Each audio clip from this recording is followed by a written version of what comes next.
Jaya Radha Madhava Kunja Bihari Kunja Bihari Jaya Radha Madhava Kunja Bihari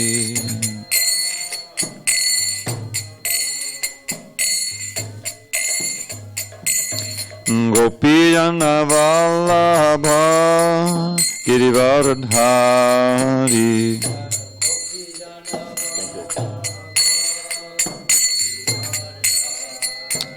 Jaya Gopijana Vallabha Girivaradhari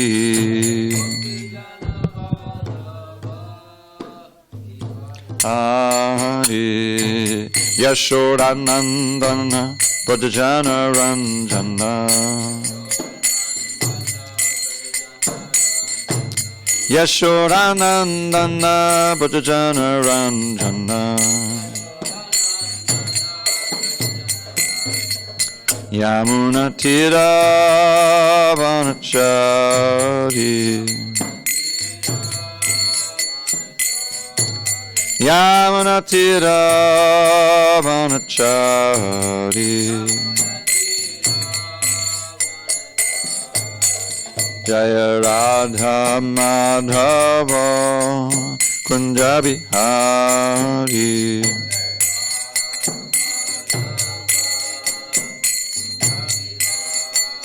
and Jaya Radha Madhava Kunja Bihari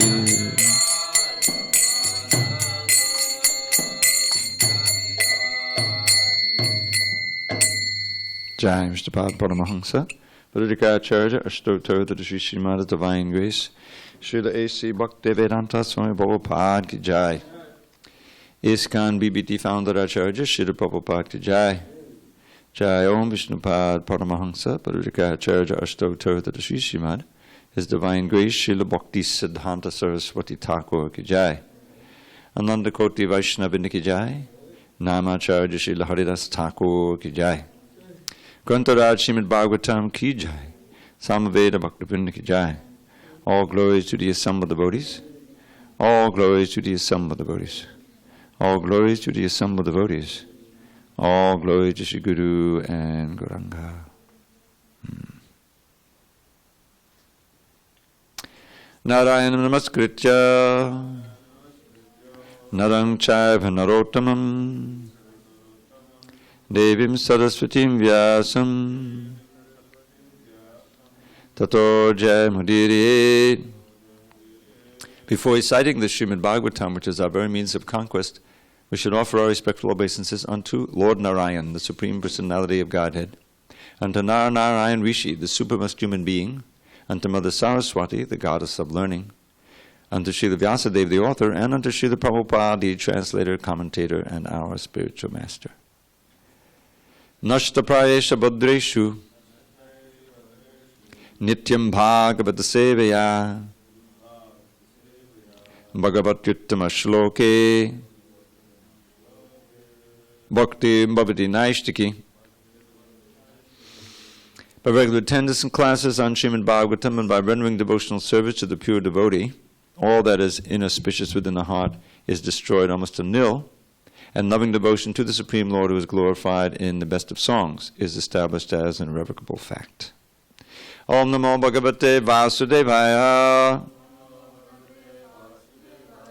Om Namo Bhagavate Vasudevaya. Om Namo Bhagavate Vasudevaya.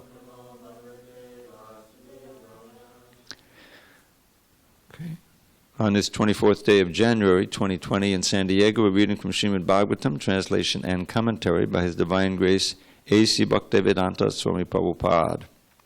And we are in Canto 4, Chapter 22, text number 13. Kachinna kushalang natha indriyata tavedinam Vyasana vapa etasmin patitanang swakarmabhihi kachinna kushalang natha indriyathartha vedinam visanavapa etasmin patitanam swakarmabhihi kachinna kushalang natha indriyathartha vedinam vyasanavapa etasmin patitanam swakarmabhihi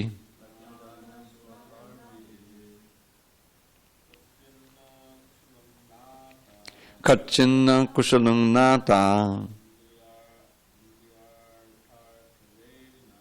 indriyathartha vedinam vyasanavapa etasmin patitanam swakarmabhihi kachinna kushalang natha indriyathartha vedinam vyasanavapa etasmin patitanam swakarmabhihi kachinna kushalang natha indriyathartha vedinam vyasanavapa etasmin patitanam swakarmabhihi. Ladies?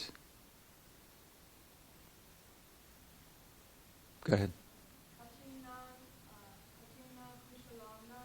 Kachinna kushalang natha indriyathartha vedinam vyasanavapa etasmin patitanam swakarmabhihi. Okay, time out.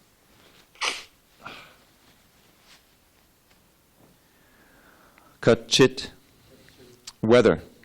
Naha, hour. Kushalam, good fortune. Nata, all masters. Indriya artha, sense gratification is the ultimate goal of life. Arthavedinam, persons who understand only sense gratification. Vyasana, illness. Avape, got. Etasmin, in this material existence. Patitanam, those who are fallen. Swakarmabhihi, by their own ability. Translation. Maharaj Prithu inquired from the sages about persons entangled in this dangerous material existence because of their previous actions. Could such persons, whose only aim is sense gratification, be blessed with any good fortune? Purport. Maharaj Prithu did not ask the Kumaras about their good fortune, for the Kumaras are always auspicious by dint of their life in celibacy. Since they are always engaged on the path of liberation, there was no question of ill fortune. In other words, Brahmins and Vaishnavas who are strictly following the path of spiritual advancement are always fortunate. The question was asked by Prithu Maharaj for his own sake, since he was in the position of a grihastha and in charge of the royal authority. Kings are not only grihasthas who are generally absorbed in sense gratification, but are sometimes employed to kill animals in hunting because they have to practice the killing art. Otherwise, it is very difficult for them to fight their enemies. Such things are not auspicious. 4 kinds of sinful activities associating with women for illicit sex. Let me mark that up. Hare Krishna. Associating with women for illicit sex, eating meat, intoxication, and gambling are allowed for the Kshatriyas. For political reasons, sometimes they have to take these sinful activities. Kshatriyas do not refrain from gambling. One vivid example is the Pandavas. When the Pandavas were challenged by the opposite party, Duryodhana, to gamble and risk their kingdom, they could not refrain, and by that gambling they lost their kingdom, and their wife was insulted. Similarly, the Kshatriyas cannot refrain from fighting if challenged by the opposite party. Therefore, Pritha Maharaj, taking consideration of all these facts, inquired whether there is any auspicious path. Grahastha life is inauspicious, because Grahastha means consciousness for sense gratification. And as soon as there is sense gratification, one's position is always full of dangers. This material world is said to be padam padam yad vipadam natesham, dangerous in every step. Bhagavatam 10:14-58. Everyone in this material world is struggling hard for sense gratification. Clearing all these points, Maharaj Prithu inquired from the four Kumaras about the fallen conditioned souls who are rotting in this material world due to their past bad or inauspicious activities. Is there any possibility for their auspicious spiritual life? In this verse, the word indriyartartha vedinam is very significant. It indicates persons whose only aim is to satisfy the senses. They are also described as patitanam, or fallen. Only one who stops all activities for sense gratification is considered to be elevated. Another significant word is swakarma bihi. One becomes fallen by dint of his own past bad activities. Everyone is responsible for his fallen condition because of his own activities. When activities are changed to devotional service, one's auspicious life begins. Om jnana timirandasya jnanandana shalakaya chakshur unmilatamena tasmai shri gurave namaha. I was born in the darkest of ignorance, but my spiritual master Srila Prabhupada opened my eyes with the torchlight of knowledge. I offer my humble obeisance unto him and all members of Sri Parampara, to the cyclic succession. So after Pritha Maharaj has glorified the Kumaras so much, now he's praying. Now he's asking for some instruction. The first word we have to pay attention here is kachin naha. Naha means us. He's taken the position now of a fallen soul. This is very common amongst great realized devotees, is that they, for the sake of other really conditioned souls, they take the position of fallen souls and pray to the Lord in that mood. Comes to mind this prayer you probably heard me say before. This is from Uddhava, in the middle of the Uddhava Gita. It's kind of lengthy, and every so often he'll ask questions or ask Krishna to keep on enlightening him. So he has this beautiful verse where he's taking exactly this position. And he says, Dashtam janam sampatitam bilesmin kalahina chuddusukhodutarsham sambuddharayanam kripayapa varga vachobeda sinja mahanubhava. So dashtam means bitten. So he says, I've fallen into this snake hole called the material world, bile. And I'm being bitten at every moment by this snake. What is the snake? The snake of time. Kalahina. And in spite of this suffering condition and desperate condition, chudrasukorutarsham, I have a very strong thirst, a very strong desire for insignificant sense gratification, which is what's keeping me here to begin with. So in this condition, I'm praying to you. He says, samudharainam, please completely lift me up out of here. Udharainam means please take me up. Sam udharainam, these prefixes are nice to know. Sam is the same as sun, as in sun kirtan, sun nyas, complete nyas, complete kirtan. So samudharainam means please lift me up totally out of this safely.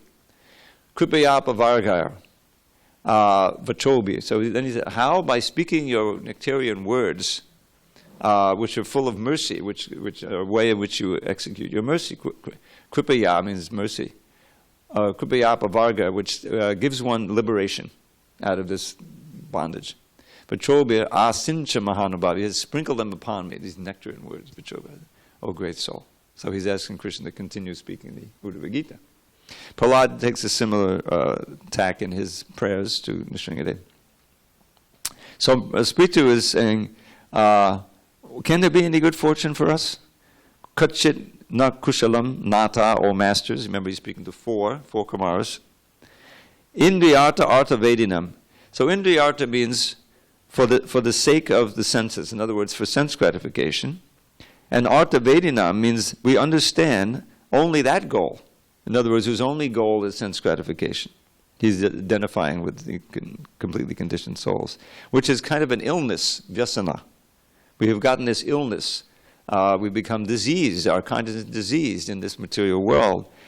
We simply focus life after life on varieties of sense gratification. And so this is a fallen condition, just as Uddhava said, patidhanam, due to our own activities. So he's painting the picture of a conditioned soul bound by his own activities and in ignorance, and is there any hope for us? So he's asking them to instruct him, basically. So now Prabhupada makes this point that he didn't ask the Kumaras about their own good fortune, because by nature, by definition, someone who's completely detached from sense gratification, the celibacy is being emphasized here. They personify that. But they're completely realized souls. The story, they started out, they were the first sons of Brahma, but they refused to participate in the propagation of the universe, the praja. This is Brahma's big headache.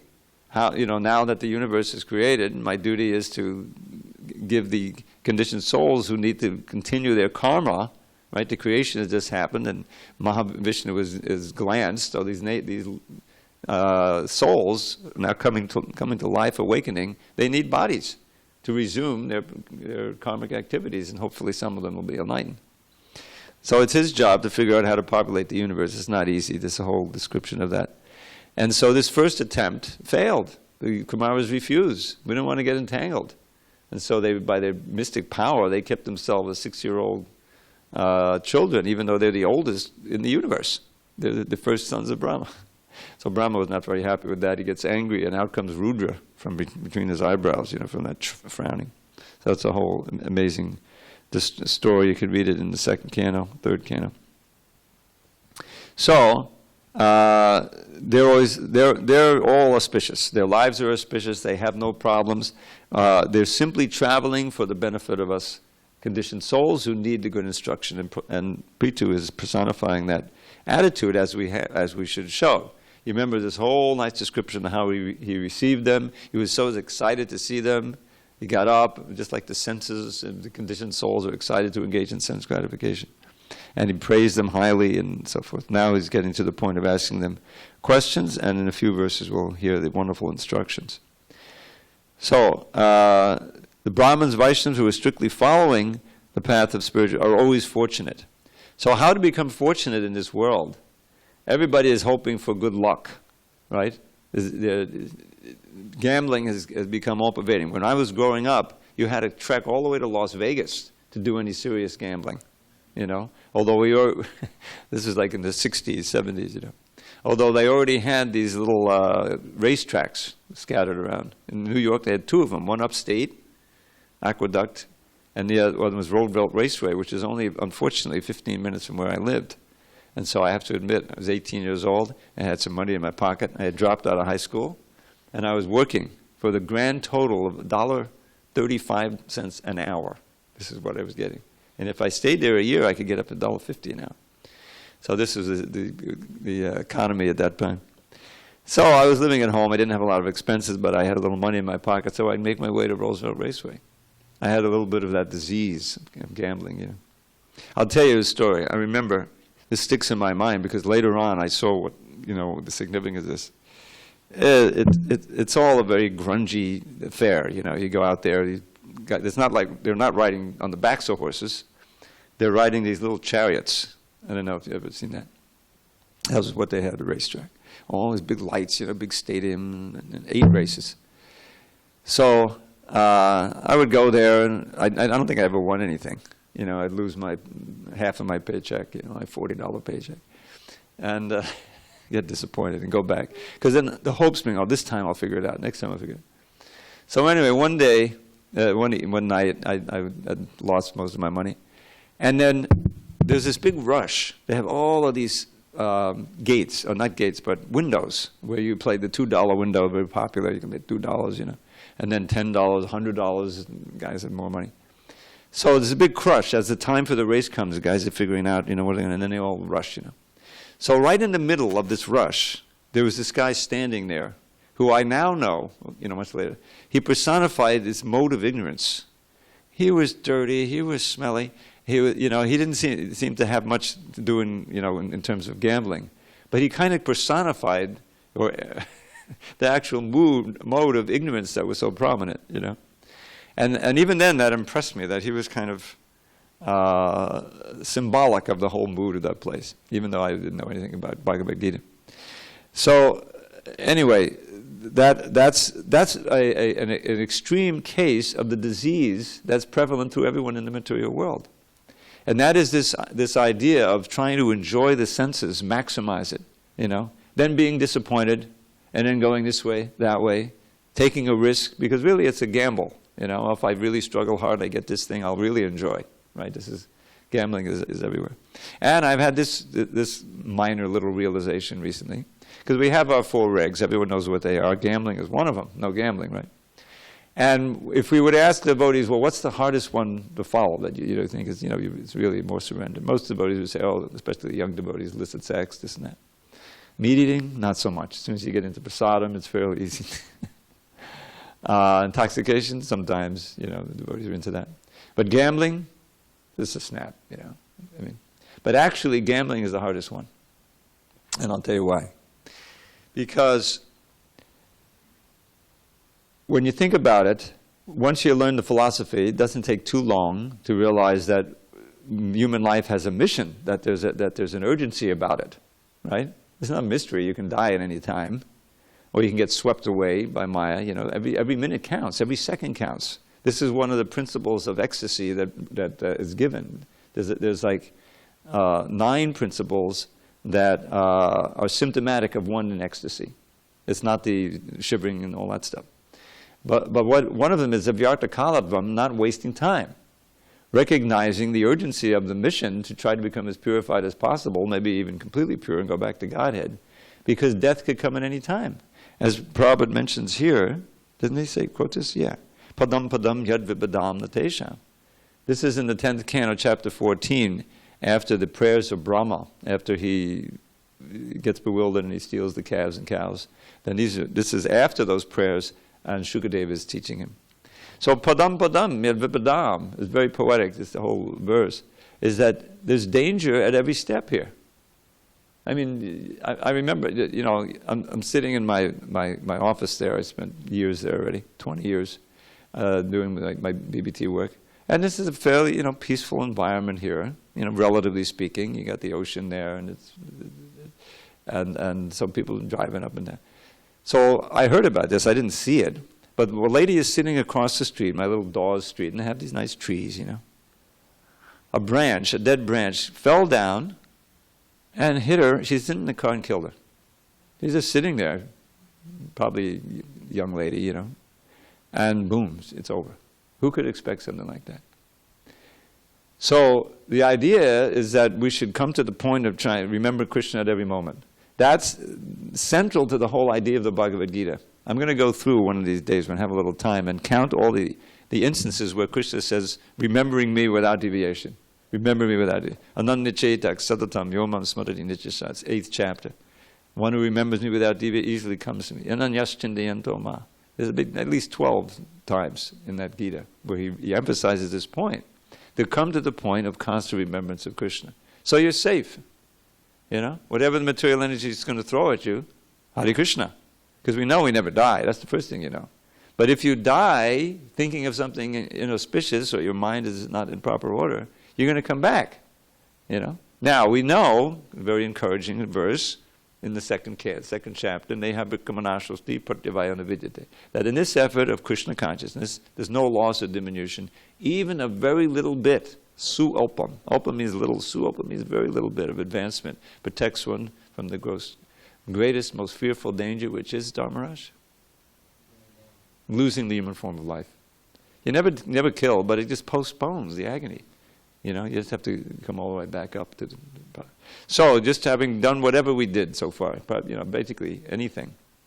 Okay, we're coming back as human beings and we'll begin our devotion again. But do we really want to contemplate what that means? Going into the womb, could be a human mother, fine, that's 9 months. Prabhupada says 10 months. Does anyone ever figure out why that is? It's interesting. He always says 10 months. I told you. Who doesn't tell? Because he's talking about lunar months. 10 lunar months equal 9 solar months. Those extra, lunar months is practically strictly 28 days, So if you count it up, 9 times 3 extra is 27, as your extra month, you see. So it's 10 months, 9 months in a row. So, you wake up after seven months, you come back to consciousness. I mean, it's described, the most amazing part, one of the most amazing parts of the Bhagavatam is Kapila Dev's teachings, the movements of the living entities, adverse, activities, a little description of hell in there. But most amazing to me was his description of the development of the child in the womb. It's practically out of a biology textbook from high school, as far as I got, This is like this is the Bhagavatam written 5,000 years ago. It just added a lot to my faith when they described it. And then after 7 months, you wake up, you're conscious. Now what he describes there is the prayers, the prayer. Here you are, and he's describing, the way a devotee who gets reborn, but it's kind of a little ambiguous because he comes out and he's not in a devotee family. So let's assume that it applies to everyone, all right, every human who's going to have a human consciousness. And you come out, you don't come out, you wake up, and there's still a couple of months left in there, but you're awake and you say, oh, now I remember how I got in here, and he starts praying, I'll never deviate again, I'll always come to Mangalarti, It's just, But unfortunately, the way it's described there is a materialist comes out and the parents are just regular parents, and immediately you forget everything. You forget, right? If you didn't forget, we all have massive PTSD. So you forget it, that's Krishna's mercy, and you start your little child and you learn from them. And so it depends on your parents and your teachers, So you're back again to that. So do we really want to engage in that again? In other words, we don't want to do that, right? So therefore there's this strong impetus for wanting liberation. We should embrace that. We know ultimately that the pure devotees don't care a fig about liberation. That's right in the 4th verse of the Shikshastika. Lord Chaitanya is teaching us how to pray. Very important. Nadanang nadanang nasundaring kapitam vajagadish kamaye mama janmani janmarishwade bhapatam bhakti dahoitaki tvahi. Wealth and women, followers, the fruits of mundane piety, liberation from this world of limitless anxiety. For me, O Lord, these common goals have not the slightest worth. Let me serve you purely now and in each future birth. So now, what do we do with this seeming contradiction? Is that in the Bhagavad Gita, in Prabhupada's preaching, many times, you'll find he's trying to wake us up to the reality of how dangerous this world is, the birth, old age, disease, and death, the threefold miseries. It's not a place of happiness. You should aspire to get out. It means liberation. You have to recognize it. But here, Lord Chaitanya says, I don't want liberation. I don't want wealth. I don't want, nice spouse. I don't want anything. And all I want, what do I want? I want unmotivated, uninterrupted devotional service to you, birth after birth. That means he doesn't want liberation. And not just to the Lord of the universe, Nanda Tanuja. The next verse he describes, he says, I've fallen. This is in this verse, Patitanam, we've fallen. I Nanda Tanuja Kinkaram Patitam, Mam Vishame Bhavam Buddha. Kripayata Vapada Pangajastita Duli Sadvisham Vichanti. Your servant for eternity, I've lost my true identity and fell into this horrid sea of birth and death, O Lord. O Nanda's son, please hear my plea. By your sweet grace, consider me a speck of dust upon your lotus feet forevermore. So it's still recognizing our fallen condition and praying to be elevated to the position at Krishna's lotus feet. But there's no hint there that he wants to get free from the suffering, you see. That ultimately, that doesn't matter for the pure devotee. So it's an evolution of aspiration. Let's call it that. Right now, in the conditioned state, everybody, human beings, even lower, everyone, they're aspiring for 2 things. Or several things within this one category. First is yoga and kshema. Yoga are the things you need to live. Not even sense gratification. Just give me, a food, a place of shelter, and safety. Kshema is the safety. you know. Then from there, very close to it is the sense gratification, the pleasure of the senses. This is my aspiration. Lower animals, they don't have any higher aspiration. But in the human form, we're meant to look higher, So, so now we have all of this instruction. You go to the Bhagavad Gita, part of the meaning to be in knowledge means to understand Janma Mrityu Jara Vyadi Dukkha Doshana Darshanam. To only see or be aware of, at least in the back of your mind as an impetus, the evils of birth, old age, disease, and death. Dukkali and Mashashratam, this place is an abode of misery and it's temporary. Okay, I want to get out, So, now I like to point out, Krishna consciousness works because it's not based just on fear. This is really fear. Fear of birth, fear of old age, fear of death. Okay, what do I have to do to get out? Well, chant Hare Krishna. Okay, I'll take it up. Hare Krishna, Hare Krishna. Now, when you take bhakti up seriously, and according to the rules and regulations, then you quickly, depending on your absorption of mind, basically, it doesn't matter your background, you get a taste. There's some taste there, some taste in the kirtan, certainly a taste in the prasadam, and then most important, practically to keep you coming back, is the association. The devotees themselves have an attraction because they're reflecting Krishna. To the degree that they're really practicing, they're reflecting the joy and the spiritual power of Krishna. So there's that attractive feature, You're not thinking about, is anyone in a kirtan, does anyone in a kirtan thinking, oh, save me from birth and death, save me from Hare Krishna, save me. No, you're getting into the kirtan, there's a joy in it, you're dancing, you're absorbed in the holy name, and you're doing it for Krishna's pleasure, Or going out is so potent, because there's all these people who've never heard the name, so you're also preaching as well as absorbing yourself. It's a complete program. Sankirtan, Harinam Sankirtan. So those two things, there's got to be a motivation. Motivation, of course, you have your intelligence, investigating all of these wonderful teachings. That's why the books are essential, so super essential. But there's a call to action there. It's not just an interesting book, Prabhupada's books are full of shoulds. Should. There's an impetus for doing something.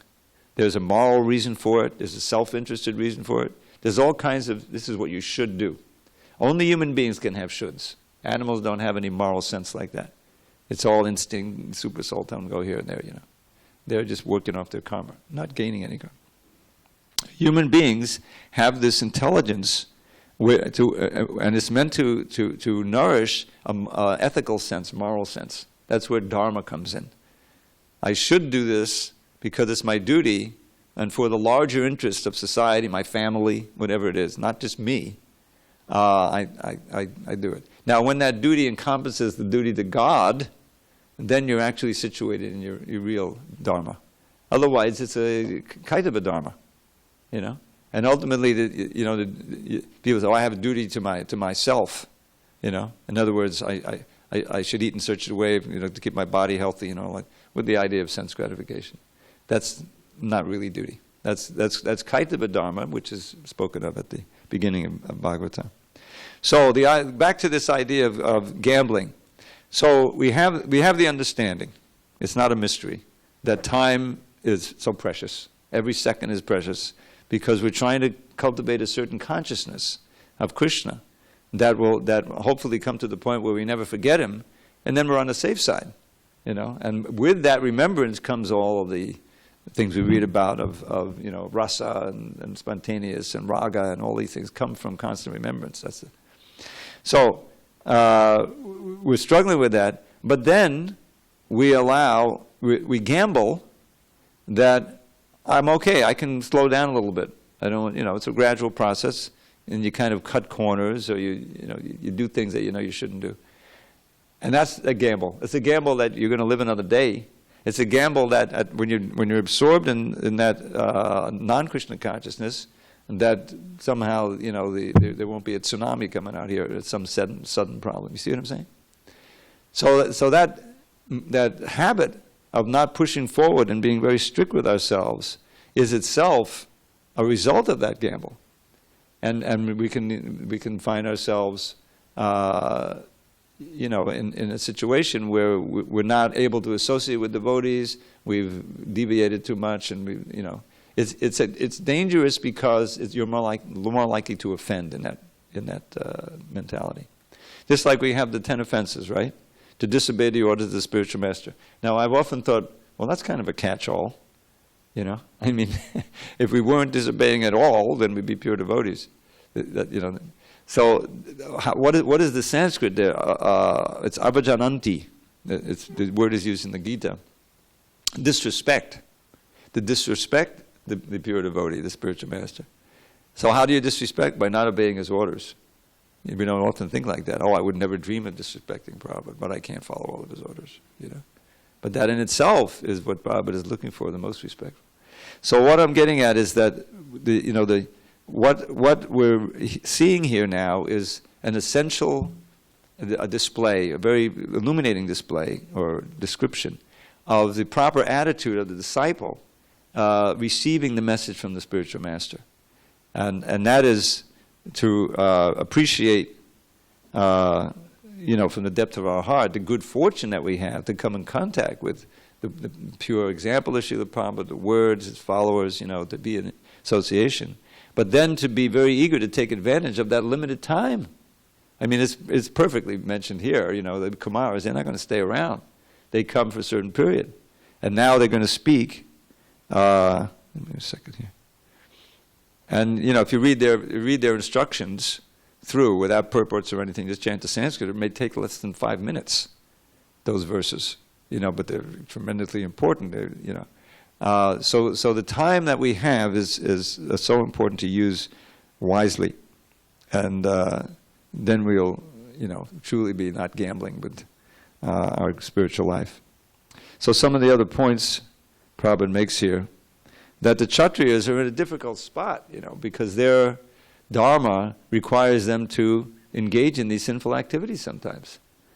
When I first read that Krishna went out with Arjuna and they were shooting animals, practicing in the Kandava forest, you remember that? And then there was a demon, Maya, in a tree or in the forest, and then Arjuna saved him because Agni wanted to devour that forest, and this demon was in danger. He saved him, and then that Mayadanava, he then built the sabha, he built the hall for the Pandavas, which then was so bewildering. You remember that whole? If you read the Krishna book, it was like water looks like land looks like water. So Duryodhana walks in, he steps on something, but it's a little pool inside the building. He falls in. All Krishna's queens laugh at him because he's there. Krishna said, he did. Yudhishthira said, don't. He said, Krishna said, yeah, laugh, because he wanted to provoke Duryodhana so the war would happen. There's a whole thing going on. But that was built by Mayadanava. But the thing is that Krishna and Arjuna going out in the forest and shooting animals, what happened to nonviolence and everything? Okay, they have the Kshatriyas need to practice their archery. This is what they do. And of course, these animals are blessed. They go back to God, especially if Krishna is there.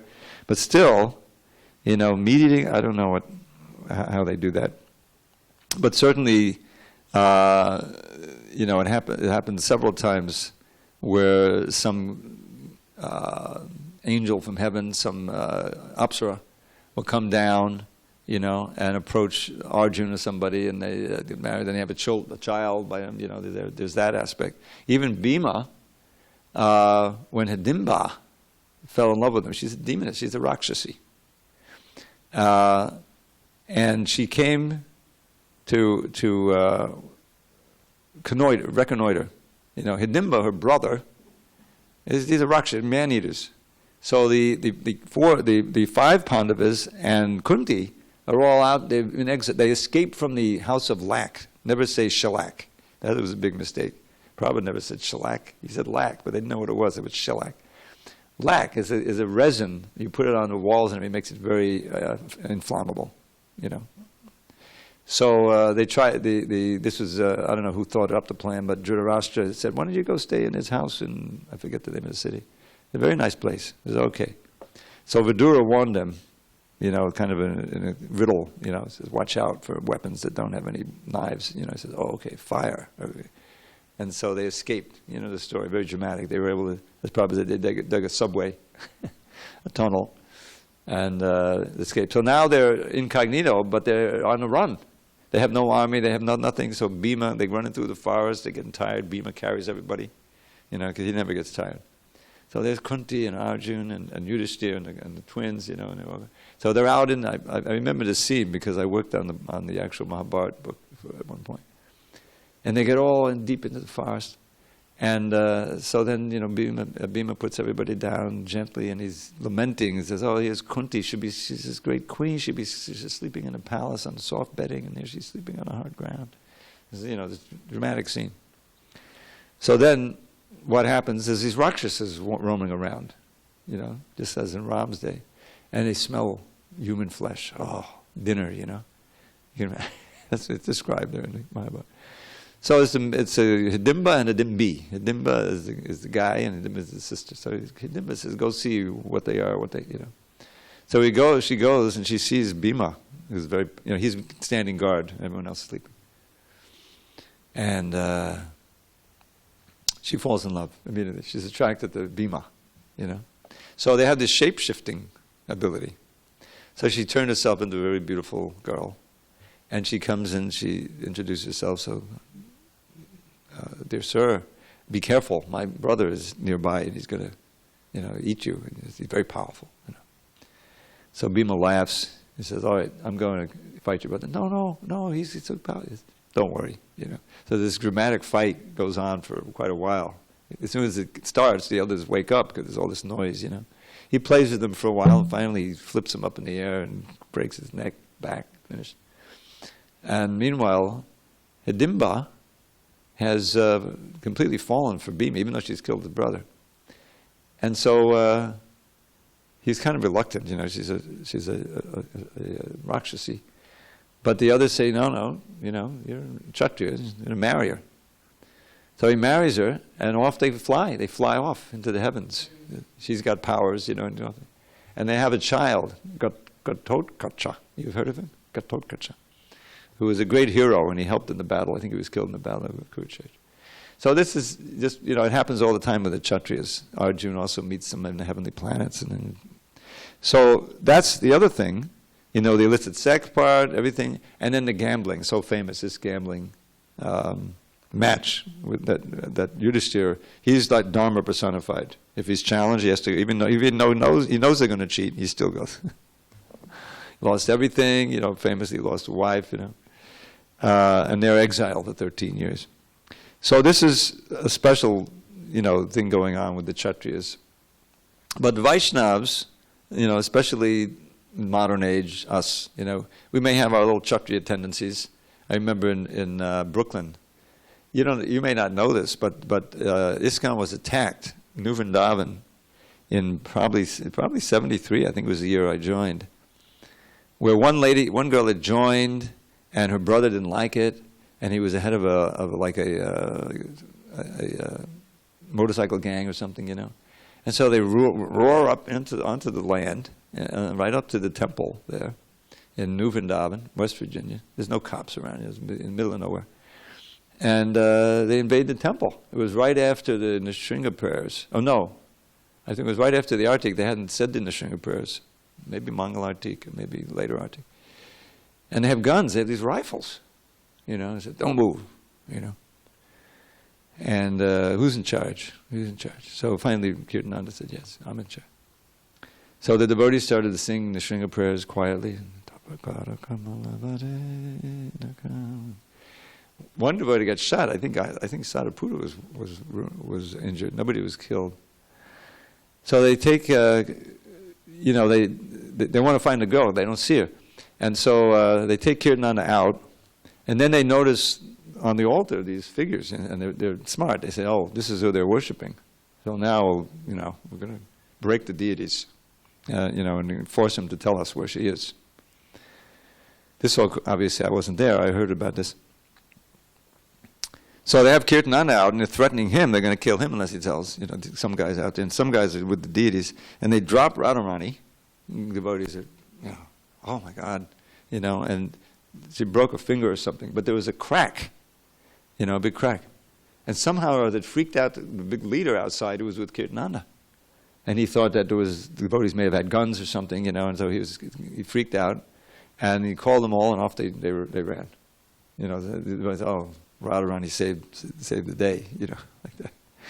But this was, then there was a push. Every temple had to have their kshatriyas, So we had our little guys. We had 100 devotees in the temple, so there's like 3 of them felt they were, we've been on a fight, So they got to start training, and you'd hear them upstairs, learning karate and everything, The problem was, nobody ever attacks the temple. That was like a one-off thing. So these guys, it's like Banastra, with his 1,000 arms. You have nobody to fight, So I remember in L.A. they had some guy like that, and he would look for ways that he could do. Some guest was being a little bit rowdy. He'd pick him up and drag him out. Finally, we had to cool it out on the Kshatriya idea. But it's a feature in ISKCON.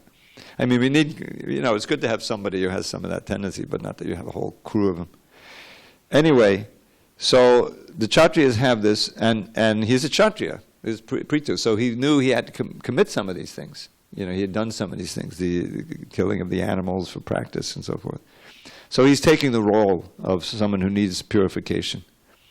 And now Prabhupada calls attention to this. Is there any chance of us being saved? Basically, that's what he's taking the role. Indriya tarta vedinam is very significant. It means having only sense gratification as the goal of life. Now, this is condemned by Rishabdev in his famous prayers. We should learn these. His instructions. Nunam pramatta kurade vikarma yanindriya piteya pinoti nasaramanye yata atmano yamasannapi kleshanasade. So we say there's certainly, nunam is certain, there's certainly a fact that those who are simply after sense gratification, indriya priti, are mad. Because they're sure to perform vikarma. If they have no reference point in Vedas, then they'll vikarma. And that'll assure another birth, probably a lower birth, which will assure a whole lot of suffering. So, if you see somebody banging his head against with a frying pan, he's crazy, right? I mean, it's a sign of madness if you do something directly. So that's what material life is this mad chase after sense gratification is just, it's self-defeating. You're looking for happiness, you're looking for security, and you're ensuring that you won't find it. So, swakarma bhi, this is the final thing I'll mention, and that is that it's all due to what we've done. This is that, ties in exactly with the prayer of Brahma in those 14th chapter I was mentioning. Tatte nukampam susamikshamanom bundana evatma kritam vipam. Atma kritam, atma karma bhi, the same word, or swakarma bhi, is that if we have this attitude, if we can get this attitude mentioned in this verse toward Krishna, we're sure to go back to Godhead. It's just like buying a ticket and just waiting for get on the bus. You're assured. So he says, Tate onokampam susamikshamanom. To see everything that happens to us as part of Krishna's mercy, and to be always looking for His mercy and realizing that whatever bad things happen to us is due to our own activity. Atma kritam. I don't know what I did, but that resulted in this.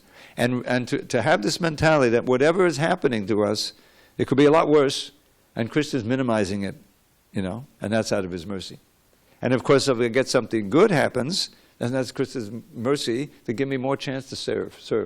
So you see, in any case, whatever happens in your life, you maintain that positive attitude toward Krishna. And what's the result of that? Kritam vipakam ridbhag vapur namaste. Even in the things happen that can be very severe, but with your heart, it has to be in the heart too. With your words, with your body, you continue to offer obeisances and continue to serve Krishna. Then, last line, Ridbhag vapur namaste yo jivati mukti padesa dayavat. One who lives in this way is situated at the lotus feet of Krishna in liberation from this world. And dayabhak, and that person is ready to inherit a position in the spiritual world.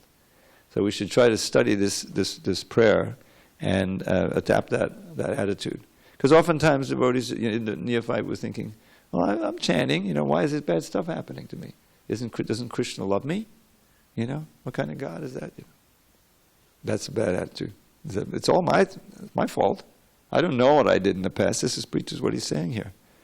But he killed so many animals. It must have been part of that. So how can there be any good fortune for us? Please instruct us. That's the mood. Any questions, comments? I know it's a little over time. I'm sorry. Starting to get lugubrious in my old age. Go ahead. Hare Krishna. Haribol. I remember a lecture from Prabhupada saying, even if you were to take birth in the womb again, there's always a danger of the mother having an abortion. Yes, there's that aspect too. Yeah. That's another reason we don't want to take any chances, right? About the baby in the womb, I read from Borijan Prabhu's that study guide he has on the Bhagavatam. Some commentaries from the previous acharyas. He said that the souls who pray to God in the womb are the pious ones. Yeah. They're the good-hearted souls are praying to God, and the other ones apparently they don't. They don't. Yeah. Yeah. Yeah. So it doesn't mean that necessarily they're devoted. In other words, even though they're a little pious, they can still take birth, in a family that's, not going to raise them as devotees. Yeah, that's it. Okay. All glory to Srila Prabhupada. Hari Hari Bol.